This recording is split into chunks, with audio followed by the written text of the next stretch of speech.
تو وہاں پہ نیگوشیٹڈ پیس سیٹلمنٹ کی کوئی گنجائش اس طرح سے نہیں تھی. یہ تبدیلی جو تھوڑی بہت آئی تھی اوباما کے سیکنڈ ٹرم میں جا کے آئی تھی, جہاں پہ مذاکرات کا ایک حد تک شروع ہوا تھا, لیکن مذاکرات کا کوئی ڈائریکشن نہیں تھی اس وقت. اب جو ہے ایک وہ مذاکرات جو ہے پائے تکمیل تک پہنچ گئے. وہاں پہ امریکہ کی فوجیں جو ہیں اس وقت میرے خیال جنوری 15 تک کے بعد صرف 2,500 فوجیں رہ جائیں گی. اور میرے خیال یہ کہ ایک امانگی جو ٹرمپ میں اور بائیڈن میں پائی جاتی تھی, تمام چیزوں میں اختلاف تھا, لیکن افغانستان کے حوالے سے دونوں میں ہم آہنگی پائی جاتی تھی. بائیڈن نے یہاں تک کہا تھا کہ جو پیس ڈیل ہے ہم اس کی تائید کرتے ہیں. تو میرا خیال یہ کہ اسی چیز کو پرسو کریں گے وہ.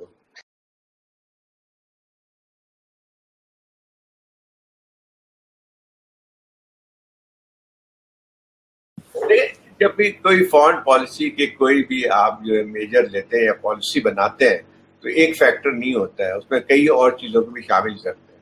اب یہ کہ صرف اس وجہ سے کہ اسرائیل بہت ترقی یافتہ ہے, صحیح ہے, بہت ترقی یافتہ ہے, بہت سارے اس کے وہ بھی ہیں, لیکن اس کا مطلب یہ نہیں ہوتا ہے کہ صرف وہی بیسس جو ہے کسی کی پالیسی کی آپ کی تبدیلی کی وجہ بن سکتی ہے.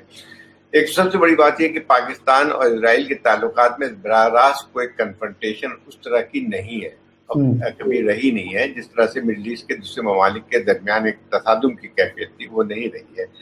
اور اس میں لیکن یہ تھا کہ چند چیزیں ایسی تھیں جس کی وجہ سے پاکستان نے تسلیم نہیں کیا اسرائیل کو. حالانکہ اسرائیل کے ساتھ مختلف طریقے سے ایک سیکریٹلی بھی آپ کے تعلقات رہے ہیں, ایسی بات نہیں ہے کہ بالکل یہ ہمارے کٹ کے رہے ہیں. 1980s میں جب افغان ریزسٹنس چل رہی تھی, جس کو افغان جہاد کہتے ہیں, جبکہ سعودی عربیہ اور امریکہ کی امداد جاری تھی مجاہدین کے لیے, اس وقت اسرائیل کا بھی ایک بہت بڑا رول رہا تھا یہاں پہ.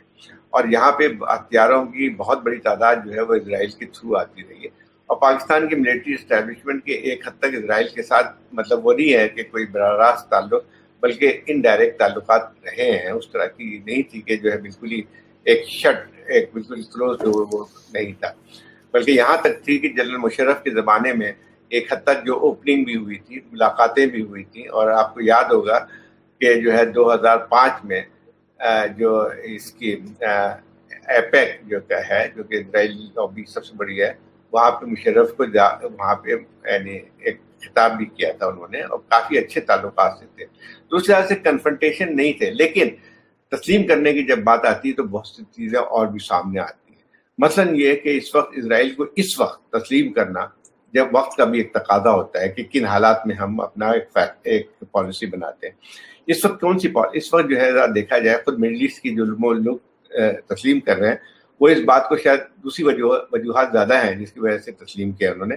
وہ امریکہ کا ایک پریشر بہت زیادہ تھا, ان کے اپنے بھی کچھ مقاصد تھے.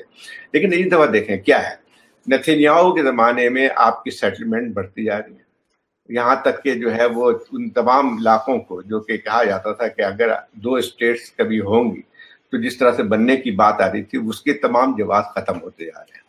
مثلا یہ ہے کہ سیٹلمنٹ کو جو ہے انہوں نے تسلیم بھی کرنا شروع کیا, ٹرمپ ایڈمنسٹریشن نے کیا تھا.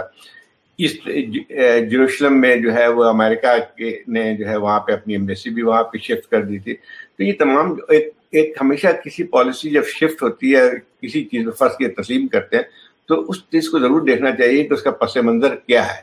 تو اس وجہ سے آپ کو لگے گا کہ اس میں آپ کے اسرائیل جو ہے جو پالیسی ایکسپینشنزم کی پالیسی ہے تو وہ ایک مضبوط ہوتی ہے. اور یہی بات جو ہے یہاں پہ جو مڈل ایسٹ کے کنٹریز نے تسلیم کیا ہے اس میں وہی بات سامنے آتی ہے کہ اس وقت آپ کی تسلیم کرنے سے وہاں پہ جو ہے جو ایکسپینشنسٹ قوتیں ہیں, جو کہ رائٹ ونگ اسرائیل کی حکومت ہے, اس کو تقویت پہنچتی ہے. تو میرا خیال یہ کہ وقت ایک بہت اہمیت رکھتی ہے کہ اگر فرض کیجیے اسرائیل کو کنسیشن دینے کے تیار تھا, کوئی دوسری اور حکومت ہوتی جس میں یہ کہ کم از کم 2 اسٹیٹ کا جو تصور تھا اس کے پہ مذاکرات آگے بڑھ رہے ہوتے, تو آپ یہ کہہ سکتے ہیں کہ اس وقت تسلیم کرنے کی کوئی گنجائش تھی. لیکن آج کے حالات میں میرا خیال یہ ہے کہ یہ چیز نہیں ہے, بلکہ اس میں یہ ہے کہ جو لوگ, جیسے ایک مثال ہے, جب UAE نے تسلیم کیا تھا اس کو, تو اس وقت ایک بات کی تھی کہ اس کی وجہ سے سیٹلمنٹ رک جائیں گی. یہ ایک لفظ استعمال کیا تھا انہوں نے کہ اسرائیل آمادہ ہو جائے گا کہ وہ جو ایکسپینڈ کر رہا ہے اس کو روک دے گا. لیکن دوسرے دن ہی بیان نیتنیاہو کا ہے کہ اگر ہم سسپینڈ کر بھی رہے ہیں تو وقتی طور پہ سسپینشن ہے. تو یہ تمام چیزیں جو ہے آپ اس کو ایک اور فریق بھی موجود ہے، اسرائیل کی سے ہم بات کرتے ہیں، دوسری بات پیلسٹینینز بھی ہیں وہاں پہ. پیلسٹین کے ساتھ جو ہے جو ان کی حق خود اختیاری کی بات ہے، وہ صرف اس وجہ سے نہیں ہے کہ مسلمان ہیں، بلکہ ایک خطہ ہے، وہاں کے لوگ ہیں، ان کی حق خود اختیاری کی بات ہے. اگر کوئی بات اس میں آگے بڑھتی ہے تو پھر کوئی جواز بھی بن کے آتا ہے، لیکن اس کے بغیر کوئی جواز بن کے نہیں آتا ہے. اور ہمارے لیے کوئی بہت زیادہ کوئی جیسے لوگ کہتے ہیں کہ دروازے کھل جائیں گے، وہ سارا کچھ نہیں ہوگا. اس طرح سے نہیں ہوتا ہے کہ جیسے ہم نے تسلیم کیا معلوم ہے اسرائیل کے جو ہے امداد بھی آنی چاہیے، ویسا چیزیں نہیں ہوتی ہیں. جی زاہد بھائی یہ بتائیے گا کہ یہ جو سعودی عرب اور یو اے ای ان لوگوں کے اوپر کیا پریشر ان کو کیا حاصل ہو رہا ہے کہ کیا مطلب صرف یہ کہ جی ایران کے خلاف جو ہے ہم طاقتور ہو جائیں گے؟ سب سے بنیادی چیز ایران کے خلاف اس وقت دیکھیں نا، اس وقت جو بھی جو پالیسی ہے یا جو یہ جو ہے ایک کامن کاز بن کے آیا ہے، اس میں نہ فلسطینینز کا کوئی اصول کی بات ہے، نہ فلسطینینز کی رائٹس کی بات آتی ہے. سمپل سی بات یہ ہے کہ جو ہے اسرائیل اور اس وقت سعودی عربیہ یا گلف کی اسٹیٹ ہیں، ان کے درمیان جو ایک کامن فیکٹر ہے وہ اینٹی اسرائیل ہے، وہ اینٹی ایران ہے فیکٹر. اسی طرح دیکھیں کہ جو ہے جب ٹرمپ ایڈمنسٹریشن نے ایران کے ساتھ یونیلیٹرل جب انہوں نے اس کو نیوکلیئر ڈیل کو ختم کیا تھا، دو کنٹریز جو خاص طور مڈل ایسٹ کے تھے جن کو بھرپور حمایت حاصل تھی ان کی، ایک تو سعودی عربیہ اور گلف کنٹریز اور اسرائیل کی.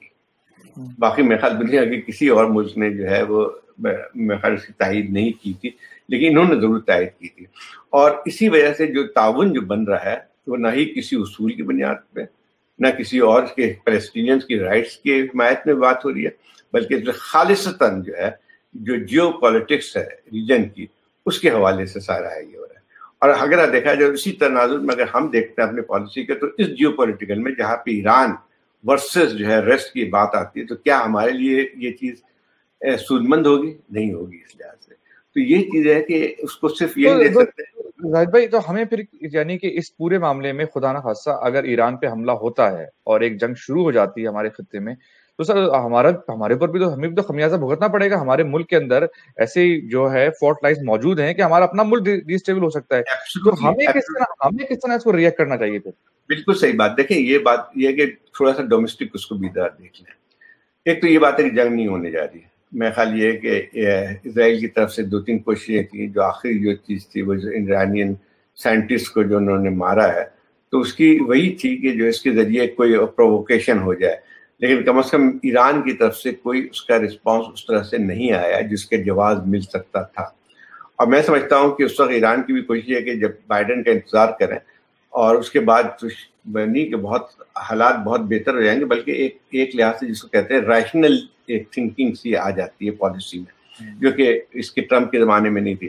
تو میرے خیال یہ ہے کہ ایک طرف تو میرے خیال چیزیں یہ تبدیل بھی ہوں گی، جو کہ سعودی عربیہ پسند نہیں کرے گا. اس کی جو ٹرمپ کے ساتھ جو ہے وابستگی تھی، اس کی بنیاد یہی تھی کہ ایران کے خلاف اس نے سخت رویہ اختیار کیا ہوا تھا. وہ رویہ اس طرح کا نہیں ہوگا. میں نہیں کہہ رہا ہوں کہ بہت کوئی ڈراسٹک پالیسی میں تبدیلی آ جائے گی، لیکن وہ نہیں ہوگی کہ جو ہے حملہ کرنا ہے، یہ کرنا ہے، وہ کرنا ہے.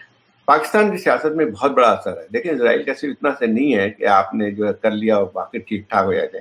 پہلی بات یہ کہ ممکن نہیں ہے. جو حالات آپ کی ڈومیسٹک حالات ہیں وہ اس میں کسی طور پہ کوئی بھی ایسی وہ نہیں ہے یہاں پہ سیاسی قوت جس کو وہ تسلیم کرے گی. اگر ملٹری اسٹیبلشمنٹ ایک سافٹ کارنر بھی تھا، لیکن کبھی بھی وہ اس چیز کو حقیقت میں تبدیل نہیں کر سکے تھے.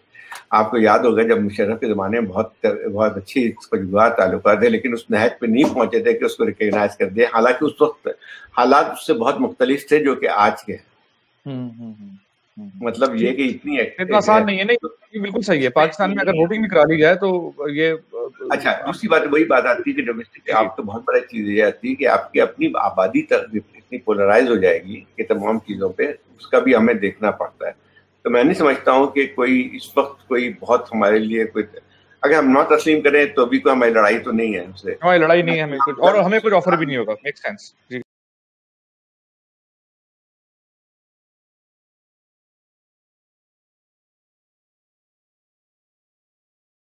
دیکھیں دو چیزیں. پہلے تو جو ہم فارن پالیسی پہ بات کر رہے تھے، تو پہلے فارن پالیسی کیا چیز ہوتی ہے؟ ایک تو بنیادی طور پہ اسٹارٹس فرام ہوم. یہ لوگ نہیں سمجھتے ہیں. کوئی اسکل کا نام نہیں ہوتا ہے کہ کسی اچھے وزیر خارجہ کو آپ نے لگا دیا تو آپ کی فارن پالیسی اچھی ہو جائے گی. نہیں، سب سے بنیادی چیز یہ ہوتی ہے کہ آپ جو ملک ہے وہ کتنا اسٹیبل ہے, اکنامکلی کتنا وائبل ہے, کتنا انڈیپینڈنٹ ہے. اس بنیاد پہ آپ کی تمام جو ہے وہ چیزیں اور بنتی ہیں. مثلاً یہ ہے کہ پاکستان کے متعلق دو بات کر سکتے ہیں کہ پاکستان کی ایک خصوصیت جو رہی ہے, جو کہ بہت کم ملکوں کے درمیان نظر آتی ہے, کہ پاکستان کی اپنی ایک جیو اسٹریٹجک پوزیشن رہی ہے. دیکھیں پچھلے اگر 40 سال میں دیکھا جائے تو Pakistan has been the front line state in 2 major wars in Afghanistan, اور وہ جو ہے وہ ہماری ہر چیز پہ اثر انداز ہوتی رہی ہے. لیکن سب سے ہماری جو پالیسی میں خرابی یہ آتی رہی کہ ہم صرف اپنی سمجھتے تھے کہ ہماری جو اسٹریٹجک ایک امپورٹنس بن کے آئی کسی بھی حوالے سے, ہم سمجھتے تھے کہ وہ پائیدار اور وہ مستقل رہے گی, اور وہ نہیں ہوتا ہے.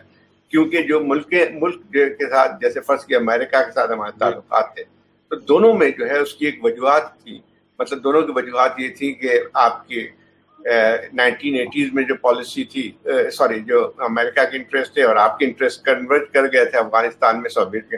جیسے وہ معاملہ ختم ہوتا ہے تو آپ دیکھتے ہیں کہ 10 سال کا ایک وقت تھا جہاں پہ آپ کے تعلقات نہ ہونے کے برابر تھے. آپ Pakistan became the most sanction country. ایک زمانے میں اگر آپ دیکھا جائے 1990 کی دہائی میں, تو آپ سینکشنز کو اٹھا کے دیکھ لیں تو آپ کو پتہ چلتا ہے کہ ہر قسم کا سینکشن آپ کے اوپر تھا. اس کے بعد فوراً بعد جو ہے 2001 کے بعد پوری چیزیں تبدیل ہو گئی. تو ہم نے سمجھا کہ اب یہ مستقل جو ہے صورتحال, مستقل کوئی چیز نہیں رہتی. اب جو ہے اگر ہماری بنیاد جو معاشیت کی ہے وہ سب سے اہم چیز ہے. پاکستان میں 2 چیزیں جس کا ہماری فارن پالیسی کو آگ کے جو ہے اثر پڑتی ہیں. ایک تو وہی ہے معاشی صورتحال ہماری کہ ہم مستقل جو ہے کرائسس کی اسٹیٹ میں. دوسری بات یہ ہے کہ پولیٹیکل انسٹیبلٹی جو ملک کے اندر جو ہے بن کے آتی ہے. یہ 2 چیزیں ہیں جو کہ ہماری فارن پالیسی کو جو ہے کبھی اثر انداز ہوتی ہیں. معاشی صورتحال کو اگر دیکھا جائے تو وہ یہ کہ تھرو آؤٹ دیکھا جائے تو ہماری ایک ڈیپینڈنٹ اکانومی رہی ہے کسی نہ کسی صورت میں, چاہے وہ امریکہ کے ڈیپینڈنس رہی ہو یا پھر بعد میں اب ہم جو ہے وہ دیکھتے ہیں کہ چائنا کی طرف کتنی, ٹھیک ہے کوآپریشن ہونا چاہیے, اچھی بات ہوتی ہے, لیکن کوآپریشن جو ہے اور ڈیپینڈنس میں بہت بڑا فرق ہوتا ہے. اور وہ چیزیں ہیں یہی ہماری اکنامک پالیسی کی خرابیاں جو ہیں وہ براہ راست اثر کرتی ہیں ہماری فارن پالیسی آپشنز کو بھی. آج کل کی دنیا جو ہے دیکھا جائے تو جیو اکنامکس جو ہے وہ ڈرائیو کرتی ہے آپ کی چیزوں کو آگے بڑھنے کے لیے. جیو اسٹریٹجک جو ہے سچویشن وہ بھی آپ ایک حد تک ہوتی ہے, لیکن وہ پرماننٹ نہیں ہوتی ہے. اور اسی لحاظ سے دیکھا جائے تو جیو اکنامکس جو ہے تو اس میں ہماری پالیسی کوئی واضح طور پہ نہیں ہے. ہم دیکھیں اس وقت آپ کی صورتحال کیا ہے, you are in perpetual economic crisis for last so many years, یعنی کوئی بھی نہیں. اچھا اس میں فنڈامنٹل چینج ٹھیک ہے, جو اس میں ہر حکومت آتی ہے تو سمجھتی ہے کہ وہ پیچ ورک جو ہے کر کے ہم ٹھیک کر لیتے ہیں, لیکن جو فنڈامنٹل اسٹرکچرل ریفارم جو ہوتے ہیں وہ کسی حکومت نے نہیں کیے. تو جب تک وہ نہیں کرتے ہیں تو ٹھیک ہے وقتی طور پہ چیزوں کو آپ کو سنبھالا تو دے سکتے ہیں, IMF میں جا کے آپ وقتی طور پہ اپنے کرائسس کو مینیج تو کر سکتے ہیں. کرائسس مینجمنٹ اور اکنامک ڈیولپمنٹ میں وہی فرق آتا ہے. اب ہم کرائسس مینجمنٹ کہتے ہیں ہمیشہ, لیکن یہ کہ جو لانگ ٹرم جو آپ کی اکنامک جو ہے وہ فنڈامنٹلز جو ہیں وہ تبدیل نہیں ہو پاتے ہیں. ابھی بھی دیکھا جائے تو ٹھیک ہے, ہم نے بہت خوشی ہوتی ہے کہ ہمارا جو کرنٹ اکاؤنٹ ڈیفیسٹ ہے وہ کم ہو گیا ہے, ہم تھوڑی سی جو ہے ہماری فارن ایکسچینج ریزرو جو ہے سچویشن بہتر ہو گئی ہے. یہ ساری چیزیں ٹھیک ہے ایک وقت میں آپ کو یہ بھی, لیکن اصل چیز وہ نہیں ہے. اصل میں یہ ہے کہ اس کو سسٹین کیسے کرتے ہیں, کس طرح سے جو ہے بنیادی تبدیلی لے کے آتے ہیں, وہ نہیں ہے. تو اسی وجہ سے جو ہم فارن پالیسی کی بات کرتے ہیں تو وہ ساری چیزیں ایک ملک جو ہے ڈپینڈنس اگر اتنا زیادہ ہو, فرض کیجیے ہم سعودی عربیہ سے جاتے ہیں پیسے لے کے آتے ہیں, تو کیا ہم اپنی کوئی انڈیپینڈنس دکھا سکتے ہیں فارن پالیسی میں؟ نہیں دکھا سکتے. تو یہ تمام چیزیں جو ہیں اس میں لوگوں کو یہ سمجھنا چاہیے فارن پالیسی پہلے آپ گھر کو ذرا درست کر لیں. نہیں وہ ہمیشہ کہا جاتا ہے کہ